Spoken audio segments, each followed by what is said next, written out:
Can you imagine? This black female detective and her partner pulled up for what should have been a simple fuel stop. But three racist bikers from the Desert Vipers gang were already watching from the shadows, ready to unleash their hatred on the wrong two women. What started as a robbery attempt would explode into a deadly confrontation that would bring down a massive multi-state criminal empire. Proving that sometimes the most dangerous mistake criminals can make is underestimating their prey. Before we dive deeper, if you love interesting stories like this that expose the truth, please give this video a thumbs up and tell us in the comments section where in the world you are watching this video, and also do well to smash that subscribe button. Detective Anabelle Williams gripped the steering wheel of her black Ford Explorer, her piercing brown eyes scanning the endless desert road that stretched like a ribbon through the Arizona wilderness. The dashboard lights cast shadows across her determined dark-skinned face, highlighting a small scar above her left eyebrow. A reminder of her first dangerous case 3 years ago when she tangled with a knife-wielding drug dealer. Her natural hair was pulled back in a neat bun, professional yet practical for the long drive ahead. 3 days of training seminars, and now we're driving through the middle of nowhere, muttered her partner Jasmine Davis from the passenger seat. She twisted open her water bottle and took a long drink, her rich brown skin glistening with sweat in the desert heat. Her short, natural haircut framed her angular face perfectly. Anabelle smiled, her voice carrying the distinctive cadence of her Atlanta roots. Would you rather be stuck doing paperwork at headquarters until midnight? You know how Captain Johnson gets when we're behind on reports. I'd rather not be stopping at creepy gas stations after midnight, Jasmine replied, pointing at the fuel gauge hovering near empty. Her Chicago accent came through when she was tired. We don't have a choice, Anabelle said as neon lights appeared ahead like a mirage in the darkness. Murphy's Gas and Go sat alone in the desert, its faded blue sign flickering like a dying heartbeat. The parking lot was cracked asphalt surrounded by endless sand dunes, empty except for an old pickup truck that looked like it hadn't moved in weeks. Looks peaceful enough, Anabelle said, but her cop instincts disagreed. Years of working in Atlanta's toughest neighborhoods had taught her that peaceful was often the most dangerous illusion of all. Growing up in the projects had given her street smarts that the police academy couldn't teach, and she'd learned to trust the prickle at the back of her neck that warned of trouble coming. As they pulled up to the pump, Jasmine studied the small store through its windows. Behind the counter stood a young white woman who couldn't have been more than 22, with tired eyes and blonde hair pulled back in a ponytail that had seen better days. Her name tag read Sarah, in bold letters against her faded red apron. She smiled weakly while nervously cleaning the same spot on the counter over and over again, her movements quick and anxious. I'll pump the gas, Anabelle said, stepping into the warm night air that still held the heat of the desert day. She checked the Glock 19 hidden under her black leather jacket before grabbing the fuel nozzle, her eyes automatically scanning their surroundings for threats, habits learned both on the force and growing up in East Atlanta. Jasmine went inside, the bell above the door chiming softly.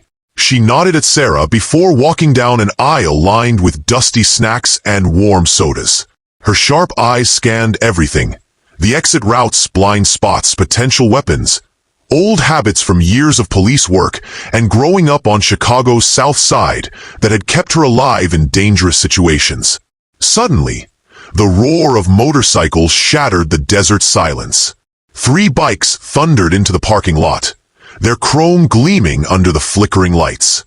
The lead rider was a monster of a man called Snake, 6 feet 4 inches of pure menace. His black leather vest was covered with serpent patches, marking him as leader of the Desert Vipers gang. His gray beard couldn't hide the cruel smile beneath, and his pale skin was covered in racist tattoos that made both officers' blood run cold. Behind him rode 2 more criminals who looked like they'd crawled out of a nightmare. Razor, with his red bandana tied around his forehead and a permanent sneer that revealed gold teeth. a jagged scar slicing across his left cheekbone like a lightning bolt, and Wolf, whose cold dark eyes missed nothing as they swept the scene, calculating angles and exits with the precision of a predator. Anabelle's hand moved instinctively closer to her weapon as she watched the bikers dismount with practiced ease. The leather creaked as they moved, and she could smell the mixture of motor oil, cigarettes, and danger that clung to them like a second skin.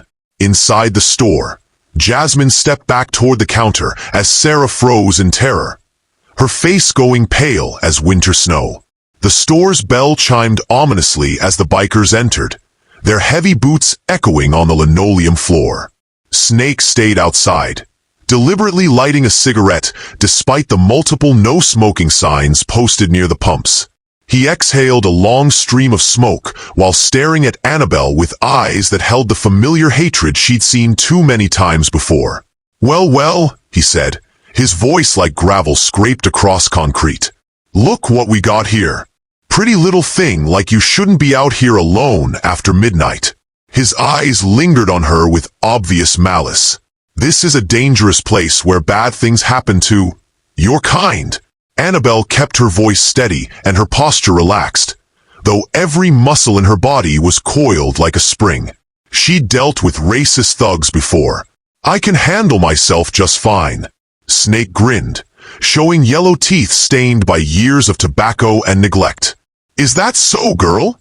He took a deliberate step closer, his steel-toed boots scraping against the concrete with menacing intent. You're a long way from the hood. Inside, Razor leaned over the counter, towering above Sarah. Open that cash register, sweetheart, he growled. Make it quick. Wolf blocked Jasmine's path down the aisle. You look lonely, he said with a twisted smile, his eyes roaming over her with obvious intent. How about some company, chocolate? Jasmine's hand moved toward her hidden weapon, her jaw clenching at the slur. Not interested. Outside, Snake circled Anabelle like a hungry wolf. Put down that gas pump. Let me give you a ride instead. His meaning was clear and disgusting. No thanks, Anabelle replied, stepping back to give herself room to move. She spotted the knife in his boot and something heavy bulging under his vest. Probably a gun. The tension exploded when Sarah's trembling hands couldn't open the register fast enough. Razor grabbed her wrist. Faster. Let her go, Jasmine commanded, stepping forward with the authority that came from years of facing down criminals who thought her badge didn't matter because of her skin color. Razor turned with a snarl. And what are you gonna do about it, sister? Jasmine flashed her police badge with pride. Police! Release her now! Time seemed to freeze. Then Razor lunged forward, pulling a knife from his belt. Outside, Anabelle heard the scuffle and sprang into action with the speed and precision that had made her one of Atlanta PD's finest before transferring to Arizona. Let her go, she shouted, her voice carrying the strength of generations of strong black women who had faced down worse than this racist piece of trash. Snake moved to intercept her, but she was ready. Years of martial arts training at the community center back home had prepared her for moments like this. He grabbed her arm with crushing force, but Anabelle had trained for moments like this. She twisted free using a defensive move she'd perfected through years of practice, using his own weight and momentum against him. With one fluid motion, she slammed him against her truck with bone-crushing force that dented the metal. You picked the wrong woman, she said through gritted teeth. Snake roared in fury like a wounded animal, swinging a wild haymaker while spitting racial slurs. The blow barely grazed her shoulder. The impact sent a sharp sting through her arm, but Anabelle didn't even flinch. Pain was just information, and right now she needed to end this threat. She grabbed his tattooed arm, twisted it behind his back with mechanical precision, and drove him face first into the desert dirt. Dust clouds rose around them as Snake hit the ground hard enough to knock the wind from his lungs and the hate from his mouth. Inside, Jasmine dodged Razor's knife with moves learned in her father's boxing gym on the south side. She delivered a powerful kick to his knee that her trainer would have been proud of. He crashed to the floor with a scream of pain. She pinned him down, but Wolf reacted fast, grabbing Sarah and pressing his blade to her throat. "Let him go or the white girl dies," Wolf shouted, his desperation overriding his earlier bravado. Jasmine froze, sweat running down her back. Through the window, she saw Anabelle had Snake under control, but the standoff was deadly. "Easy," Anabelle called out, her voice calm but firm as she glanced through the window. "Let's talk this through." Wolf's eyes were wild with panic. "Drop your weapons or she's dead. I ain't going to prison because of you too." The tension was suffocating, like breathing through cotton in the desert heat. Both officers were trained for situations like this, but even the best training couldn't account for every variable when an innocent life hung in the balance and racial hatred poisoned the air. Sarah whimpered softly, tears streaming down her face as she realized how close she was to death. Anabelle's mind raced through tactical options while keeping her expression calm. Through the window, she could see Jasmine had things under control inside, but Wolf's desperation made him unpredictable and dangerous. Then, cutting through the desert night like a beautiful symphony, came the distant wail of sirens. Help was coming. The wail of sirens echoed across the desert as police cars appeared on the horizon, their red and blue lights painting the darkness. Snake's head snapped toward the highway, blood trickling from his split lip. Inside, Wolf's grip on Sarah tightened, his knife trembling against her skin. "Call them off," he screamed. "Nobody's calling anyone," Jasmine said steadily, her training overriding the anger she felt at the hatred these men had spewed. "But this doesn't have to get worse." "Shut up!" Razor hissed from the floor, blood dripping from his broken nose. "This is all your fault." Anabelle pressed her knee harder into Snake's back, feeling his muscles strain against her grip. "You hear those sirens getting louder? That's backup, and they'll be here in under 2 minutes. You've got one chance to surrender peacefully and make this easier on yourself." Snake struggled against her grip like a trapped animal, his face red with rage and humiliation. "You think this scares us? You think a couple of badges matter out here? You have no idea who you're messing with, girl." "Maybe not," Anabelle replied, her voice deadly calm. "But your friends look plenty scared right about now." She glanced through the window where Wolf was sweating bullets, his earlier confidence cracking like ice in the desert sun. Her psychological warfare hit home. Wolf's eyes darted frantically between the approaching lights and the 2 determined black officers who had turned his simple robbery into a nightmare. In that crucial split second of distraction, Jasmine struck with perfect timing. She lunged forward, knocking the knife away and grabbing Wolf's wrist. He stumbled, releasing Sarah, who scrambled to safety behind the counter. "Run, Sarah!" Jasmine shouted, wrestling Wolf to the ground just as Anabelle burst through the door. Wolf tried to scramble to his feet, adrenaline and desperation driving him, but found himself staring down the barrel of Anabelle's Glock 19. The weapon was rock steady in her hands, and her brown eyes were cold as Arctic ice. "Don't even think about it," she commanded, her voice carrying the absolute authority of someone who had faced death and hatred before and won. Outside, police cars screeched into the parking lot like something out of an action movie, their tires kicking up clouds of desert dust. Officers poured out with weapons drawn, shouting commands as they quickly surrounded the building and cut off all escape routes. Snake, seeing no escape and surrounded by armed police, finally stopped struggling and let the officers haul him to his feet. His reign of terror was over, and his racist threats had proven as empty as his soul. Within hours, the investigation revealed shocking truths. The Desert Vipers weren't just local thugs. They were part of a massive drug operation spanning 3 states, with ties to white supremacist groups across the Southwest. FBI agent Michael Cooper arrived at dawn, his sharp suit and serious expression broadcasting federal authority. He was a tall black man in his early 40s with steel-gray hair and eyes that missed nothing. A reassuring sight after dealing with the racist criminals. "Hell of a night you two had," he said, shaking hands with Anabelle and Jasmine with obvious respect and pride. His grip was firm and genuine. "But you just busted open something huge that we've been tracking for months. These weren't just drug dealers. They were part of a hate network we've been trying to infiltrate." He led them to a table covered with evidence bags filled with fake IDs, stolen credit cards, burner phones, and a leather notebook that would prove to be the key to everything.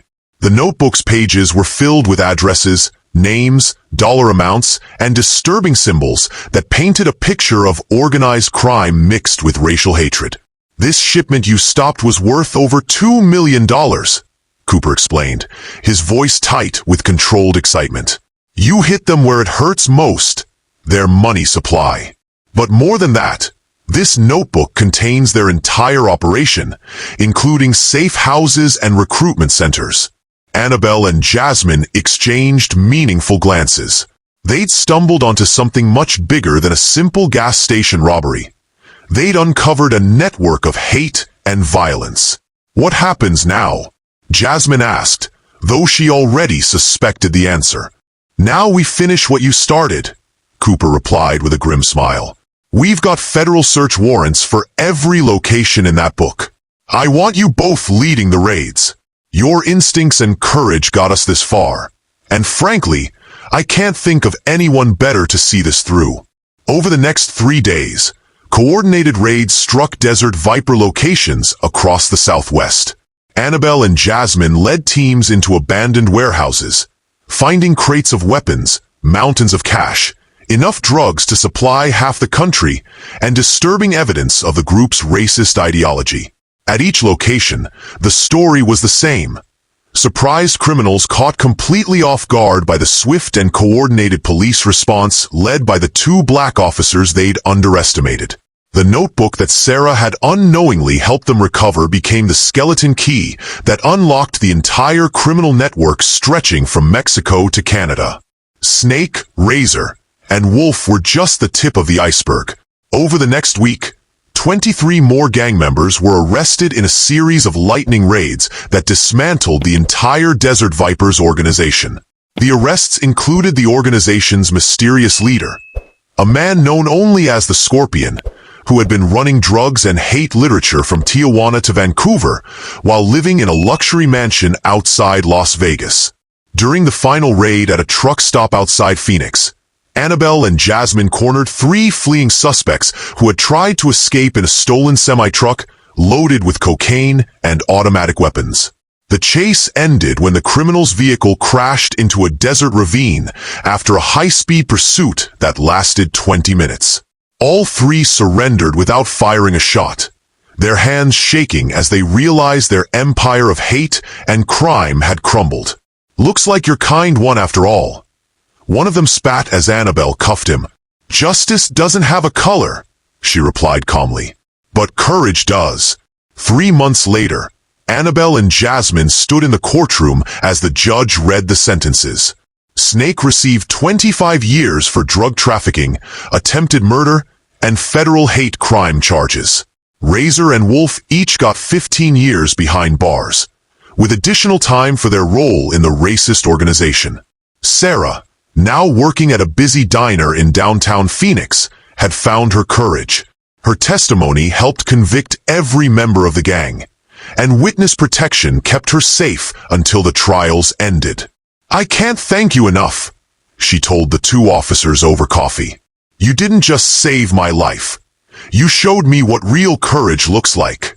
Growing up, I never really understood racism, but seeing how those men looked at you, how they spoke to you." She shook her head. "You could have let fear win, but you chose to fight." "You did the hard part," Jasmine replied with a smile. "You stood up and testified, even when you were scared. That's what good people do," Anabelle added. "They stand up for what's right, regardless of color."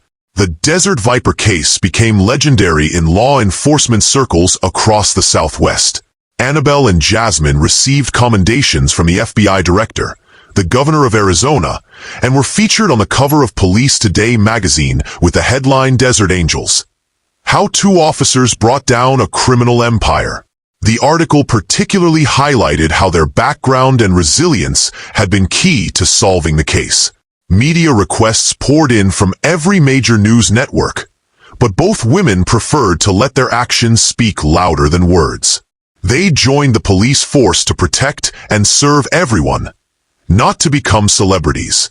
But for them, the real reward was much simpler and more meaningful than any medal or magazine cover. Back at the precinct, Anabelle and Jasmine sat in the break room, finally able to relax after weeks of intense investigations and court proceedings.